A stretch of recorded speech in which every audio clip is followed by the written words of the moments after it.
Bonsoir à toutes, bonsoir à tous. Merci d'être avec nous sur TV78.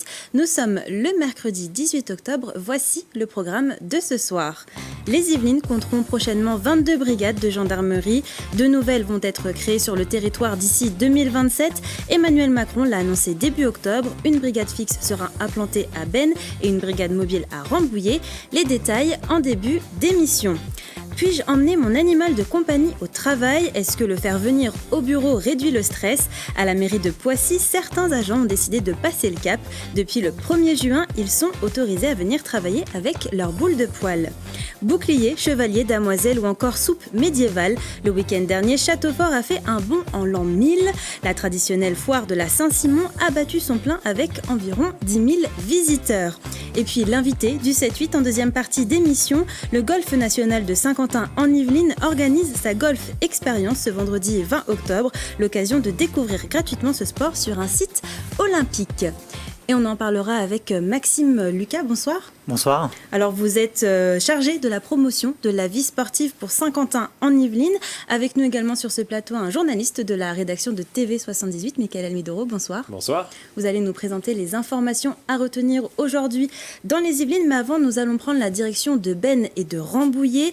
Je vous le disais à l'instant, début octobre, Emmanuel Macron a dévoilé la création de 238 nouvelles brigades de gendarmerie en France. Dans les Yvelines, 2 unités seront mises en place d'ici 2027. C'est le reportage de Julien Leroy. Plus de gendarmes dans les Yvelines. Le 2 octobre dernier, le gouvernement annonçait la création de 2 nouvelles brigades dans le département d'ici à 2027.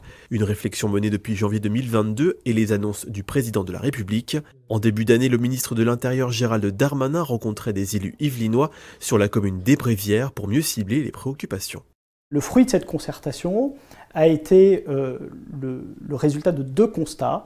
Le premier, c'est une augmentation sensible de la délinquance sur le temps long au centre du département.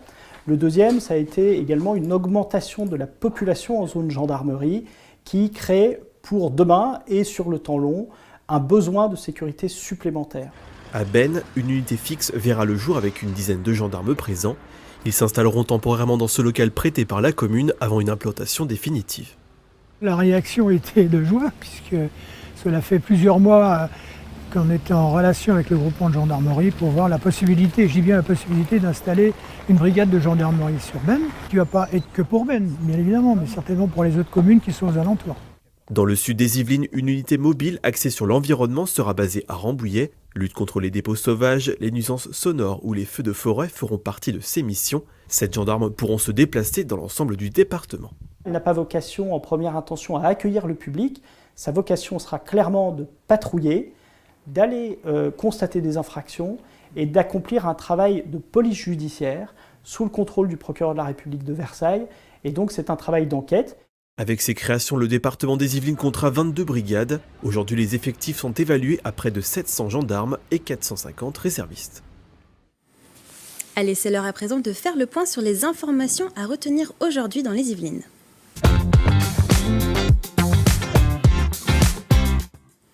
Et on commence avec cette information. Le château de Versailles a encore été évacué aujourd'hui après une alerte à la bombe.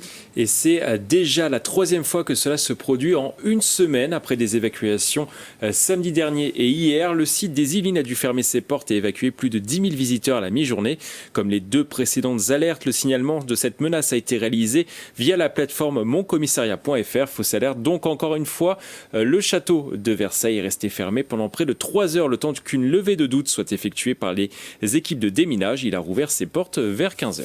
Ce matin avait lieu une table ronde pour améliorer l'attractivité économique de la France. C'était ce matin dans la salle du conseil communautaire de Saint-Quentin-en-Yvelines à Trappes. Cette réunion a été menée par Charles Rodwell, le député de la première circonscription des Yvelines.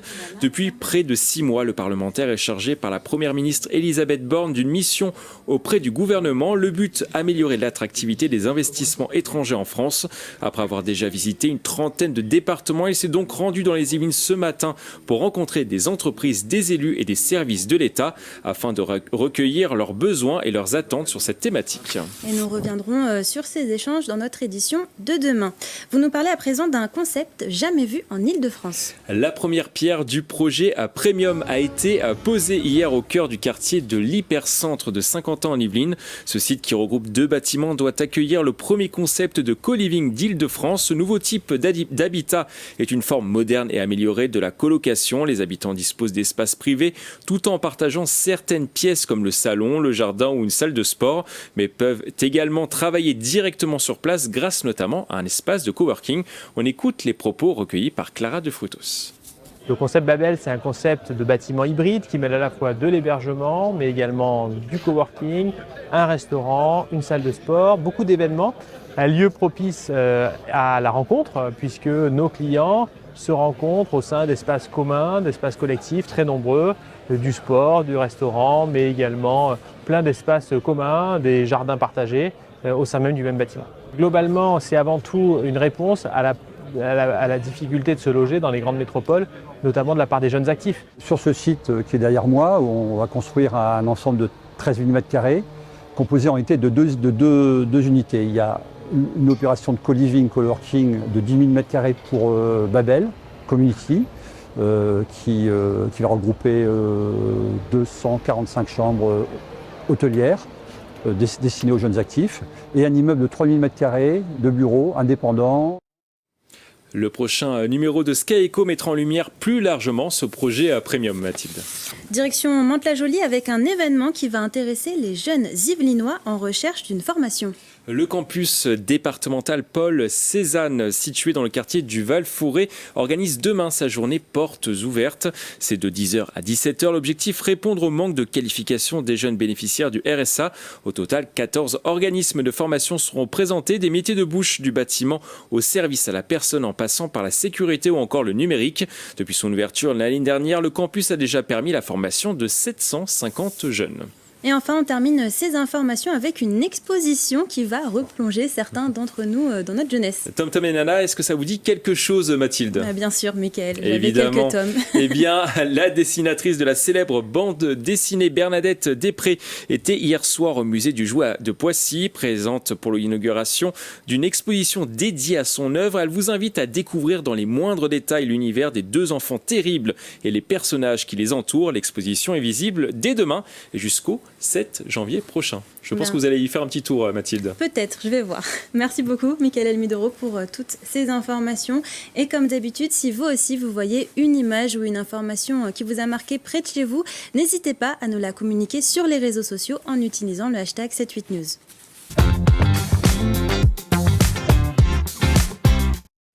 Il est parfois compliqué de laisser son animal de compagnie à la maison pour aller travailler. Depuis le 1er juin, la mairie de Poissy permet à ses agents de venir avec leur boule de poil. Athis Barré, conseillère municipale en charge du bien-être pour la ville de Poissy, nous emmène à la rencontre de Toby et de Daisy, et bien sûr de leur maître.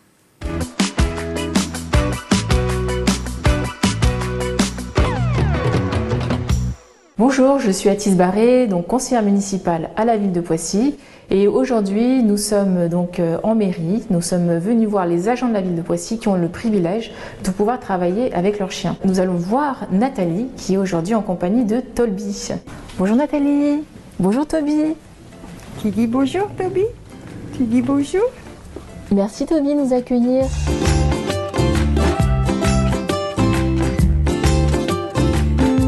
Ça a beaucoup changé au niveau du midi pour le sortir et tout ça. C'est vrai que je cours moins.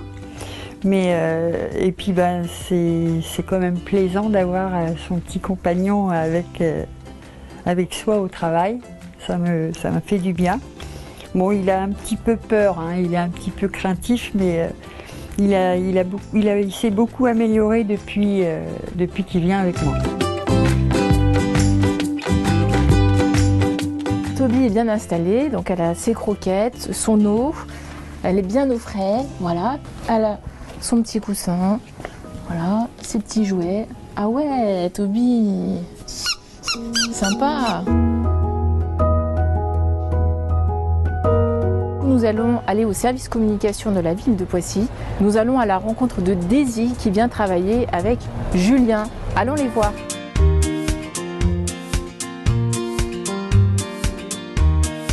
Bonjour Julien. Bonjour Atis. Coucou Daisy. Ça va? Comment ça a changé ton quotidien? Ouais, ça a tout changé. Elle vient quasiment chaque jour ici. Ouais. Et on a pris nos petites habitudes. Quotidiennes. Donc là, elle fait le tour du service, elle me dit bonjour à tout le monde. Ouais.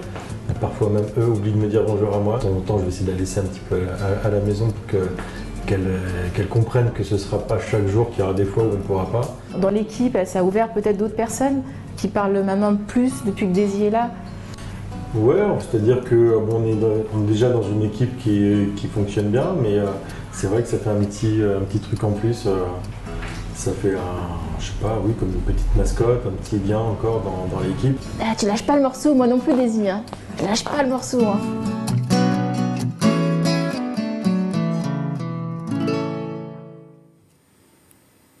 Jusqu'au 14 janvier 2024, le musée de la toile de Jouy à Jouy en Josas et consacre une exposition sur les motifs, mais aussi sur le métier de designer textile, longtemps resté anonyme. Certains créateurs mettent aujourd'hui leur nom en avant. C'est le reportage de Julien Leroy.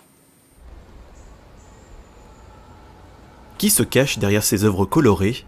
Au musée de la toile de Jouy, l'histoire du métier de designer dans la création textile est retracée du XVIIIe siècle jusqu'à nos jours. Impression à la planche de bois, au rouleau de cuivre ou au laser, les techniques ont rapidement évolué pour cette profession destinée à l'industrie. L'exposition Motifs d'artistes rend hommage à ses créateurs. On se posait la question, mais d'où viennent ces motifs? On parle tout le temps des motifs de toile de Jouy, de ces scènes à personnages, mais qui sont les auteurs de ces fameux motifs? Quel était leur statut? On se rend compte qu'au XVIIIe siècle, tous ces dessinateurs étaient totalement anonymes. Une reconnaissance acquise avec le temps. Dès la fin du XIXe siècle, le métier de designer textile se mêle à celui d'artiste, permettant une plus grande émancipation. Des noms comme William Morris émergent. Ce Britannique célèbre pour ses motifs floraux intemporels. Mais en Autriche, il y a aussi un mouvement similaire, la Wiener Werkstätter. Et là, on a un prêt de la bibliothèque Forney avec plusieurs échantillons d'artistes qui donc deviennent dessinateurs, imprimeurs, mais qui vendent aussi leurs motifs. Et on a des motifs tout à fait étonnants. Mélange d'inspiration et de techniques diverses, cette exposition met aussi en avant des réalisations plus récentes. Dès le milieu du XXe siècle, des artistes commencent à collaborer sous leur propre nom avec les marques. On a aussi donc des œuvres parfaitement contemporaines. Ici, c'est une robe qui date de 2022. Donc, les motifs ont été dessinés par le créateur de mode Christian Lacroix et c'est une robe qui est vendue par des iguales. En fin d'exposition, le public est invité à dévoiler ses talents en dessinant les habits d'un petit personnage de papier. Motifs d'artistes à Jouy en Josas est à retrouver jusqu'au 14 janvier 2024. Durant une journée, les habitants et les visiteurs de Châteaufort ont voyagé dans le temps. La traditionnelle foire Saint-Simon était de retour le week-end dernier. Chevaliers, princesses ou encore fous du roi ont foulé les rues. Le reportage de Mickaël Elmidoro et de Aurélie Lafelle.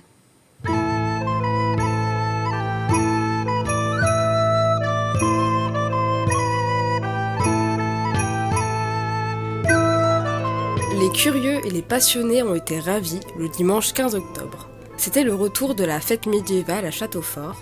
Le centre-ville s'est vêtu de ses plus beaux blasons et banderoles pour la 37e édition de la Saint-Simon. Près de 10 000 personnes se sont retrouvées pour vivre à la manière des habitants du Moyen-Âge dans une ambiance conviviale et familiale. Comme chaque année, de nombreux artisans proposaient animations et stands pour découvrir les coutumes aimées d'autrefois. C'est la grande fête du village, la foire Saint-Simon tous les 3e dimanches d'octobre. Bien sûr, tout le village se costume.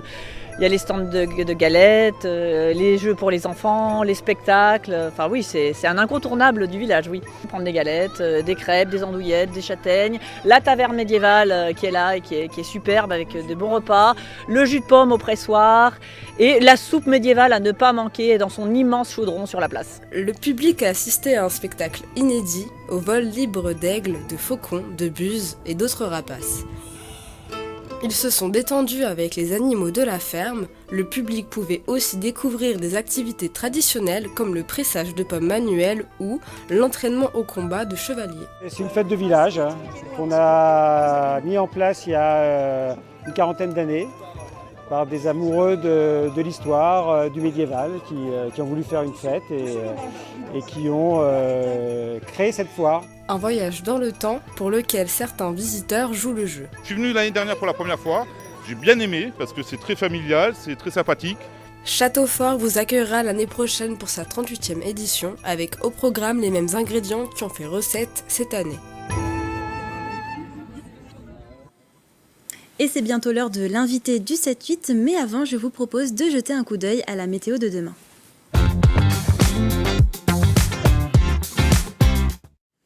Demain matin, le temps sera mitigé. Nous devrions avoir quelques averses sur l'ensemble des Yvelines. Côté température, il fera assez doux. Comptez 15 degrés à Houdan et Mantes-la-Jolie et 14 degrés à Versailles et Rambouillet.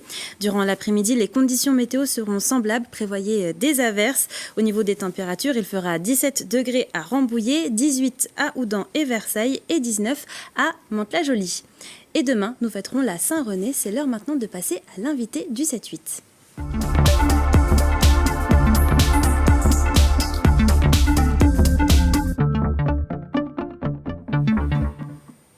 Et on va parler de golf dans cette partie invitée. Ce vendredi 20 octobre, le Golf National de Saint-Quentin en Yvelines propose plusieurs initiations dans une ambiance festive. Pour en parler avec nous, Maxime Lucas, chargé de la promotion de la vie sportive pour Saint-Quentin en Yvelines.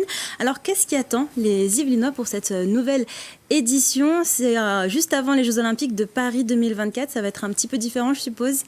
Ouais, alors on ne change pas le format global de l'événement et les objectifs qui sont ceux de l'événement.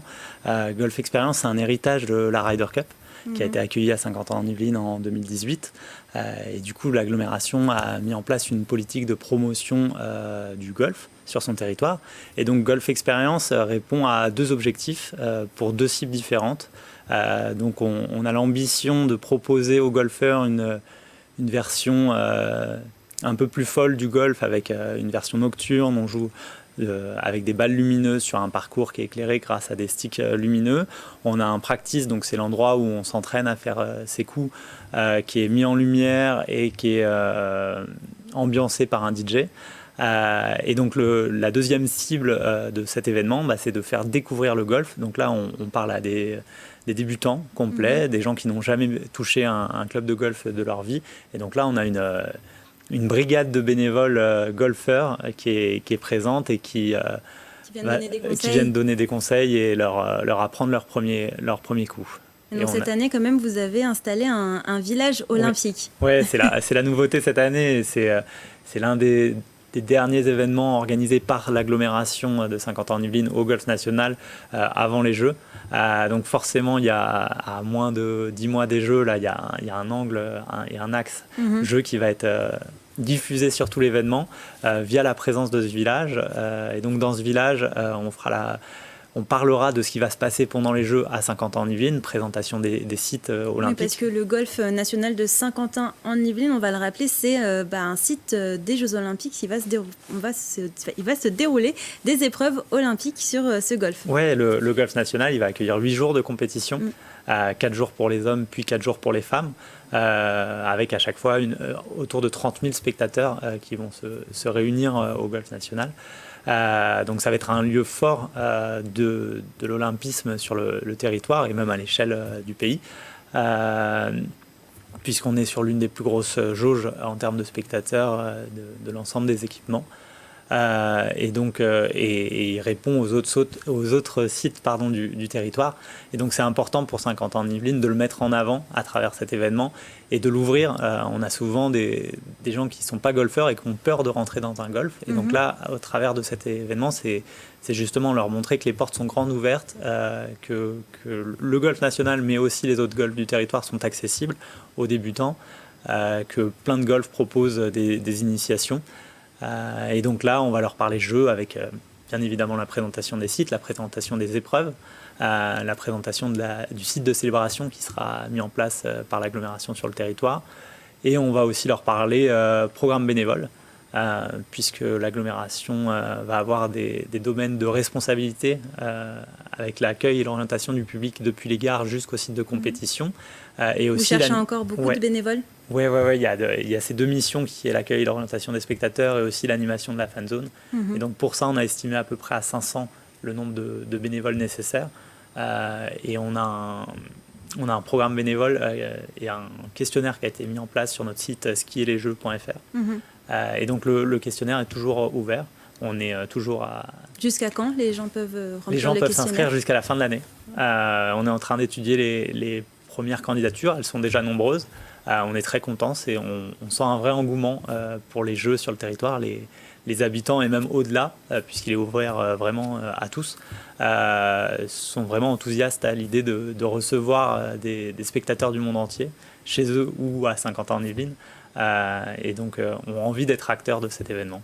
Et alors, petite surprise, vendredi, vous allez aussi pouvoir, vous allez offrir des places pour les Jeux Olympiques. Ouais, c'est un peu le gros teasing autour de cet événement, c'est qu'il sera possible de gagner des places pour les Jeux. On a tous fait la recherche pour avoir des places sur les Jeux et on s'est tous plus ou moins retrouvés face à un mur. Et elles sont très chères aussi. Elles sont très chères et ça a été très dur d'en avoir. Mais l'agglomération a réussi à en avoir quelques-unes, on a acheté quelques-unes. Et donc, elle va en faire bénéficier.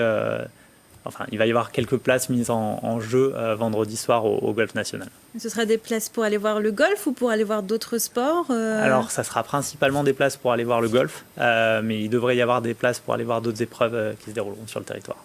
Et alors, c'est un événement qui attire combien de personnes, combien de visiteurs en moyenne ? Est-ce que c'est plutôt familial Alors, c'est un événement qui est très sympa. Je ne dis pas ça parce que c'est nous qui l'organisons. Mais c'est un événement qui réunit des familles, des amis. Les gens viennent souvent, soit parce qu'ils sont golfeurs et ils ont envie de tester le golf nocturne, et donc ils viennent à l'horaire de leur départ, mais on s'aperçoit qu'ils restent après pour boire un verre, rester... Oui, parce que c'est aussi festif, il y a des guinguettes, il y a un DJ. C'est ça, et cette année en plus, on aura la possibilité de voir la demi-finale de la Coupe du Monde de rugby sur place. On a mis des écrans pour pouvoir... qu'on n'ait pas cette excuse de « je ne peux pas venir parce qu'il y a la demi-finale ». La demi-finale Argentine-Nouvelle-Zélande. Tout à fait. Malheureusement, la France n'est plus dans la compétition. Mais ça n'empêche pas de suivre cette grande compétition qui se déroule en France. Donc il sera possible de la voir. Et voilà, donc c'est un événement où il y a aussi des activités d'initiation pour les enfants. Et donc on s'aperçoit. Il y aura quoi comme atelier par exemple ? Alors il y a une cible géante où vraiment l'idée c'est de marquer des points, donc une approche du golf très ludique. On a mis en place des petits ateliers pour faire des premiers putts, ou alors un chamboule tout géant où on va propulser des gros barils à l'aide de balles de golf. Donc l'idée c'est vraiment la même sur tous les ateliers de l'événement, proposer une version très fun du golf. Une approche différente de l'entrée classique qu'on voit d'habitude au golf. C'est pas trop compliqué de jouer la nuit au golf. Vous avez mis des balles fluorescentes ou des zones pour de lumière pour qu'on puisse repérer, mais ça complique un peu la chose quand même. Alors sur le parcours nocturne, là, les vrais joueurs de golf qui accèdent, c'est différent, c'est un peu plus compliqué de trouver sa balle. Il y a un délai en plus entre le moment où on la tape et le moment où elle s'arrête de clignoter. Donc il faut être assez rapide pour la retrouver. Mais ça propose vraiment une version différente du golf. On n'est pas là dans un cadre compétitif. Voilà. Et donc les gens sont vraiment là pour le fun et s'amusent. Et sur les ateliers d'initiation, il y a l'éclairage nécessaire pour que ça soit pratique, faisable et pas dangereux. Donc c'est vraiment ouvert à tous. Merci beaucoup, Maxime, Lucas, d'avoir répondu à nos questions. Alors si vous êtes intéressés, la Golf Experience, c'est ce vendredi 20 octobre au Golf National de Saint-Quentin en Yvelines, et ça se passe de 18h à minuit et l'entrée est libre et gratuite. Juste avant de se quitter, une annonce. Demain soir, c'est le retour de la météo du week-end présentée par Thomas Fletcher et il revient plus en forme que jamais. Regardez. On travaille dur toute l'année. Franchement, on ne peut pas se reposer. Il faut du repos.